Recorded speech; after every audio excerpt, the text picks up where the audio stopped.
US President Joe Biden has accused Vladimir Putin of being a war criminal.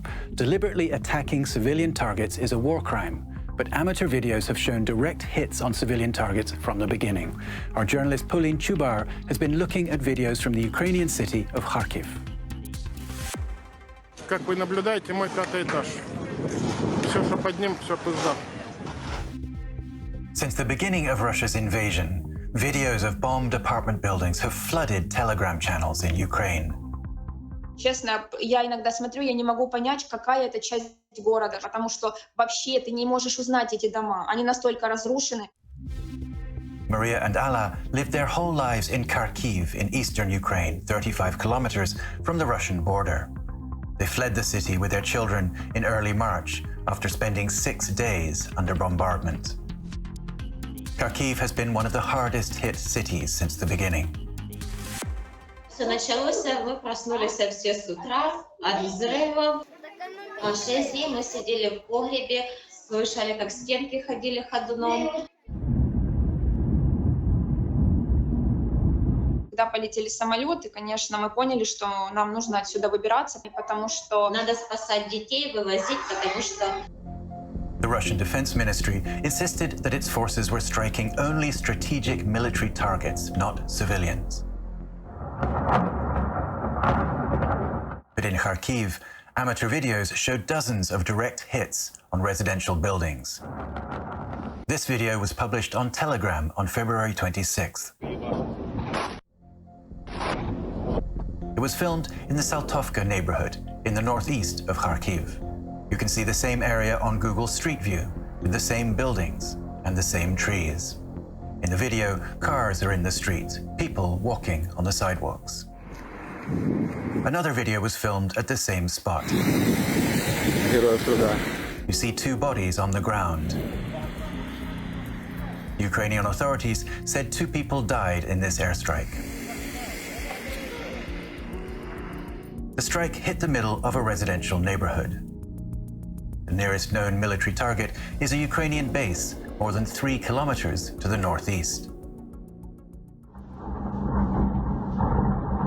The UK-based Centre for Information Resilience has studied hundreds of videos like this since the war began.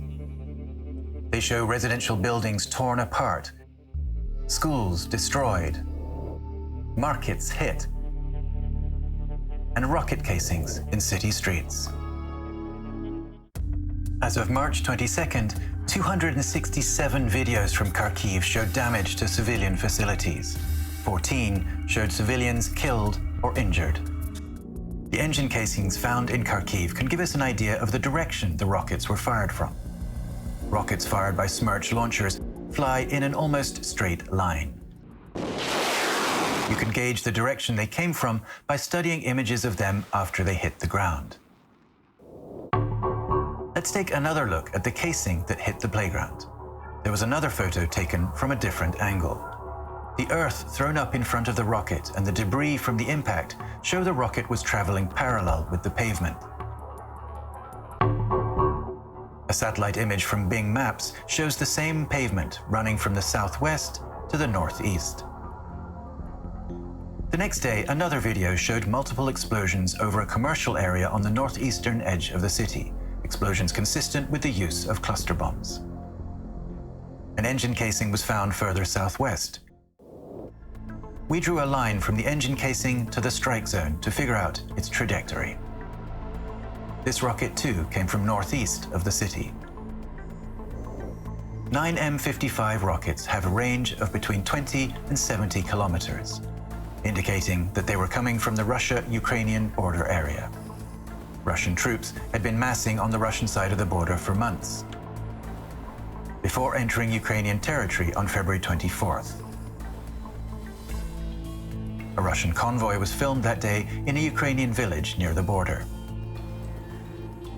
And on February 27th, this satellite image showed a rocket launch from inside Russia.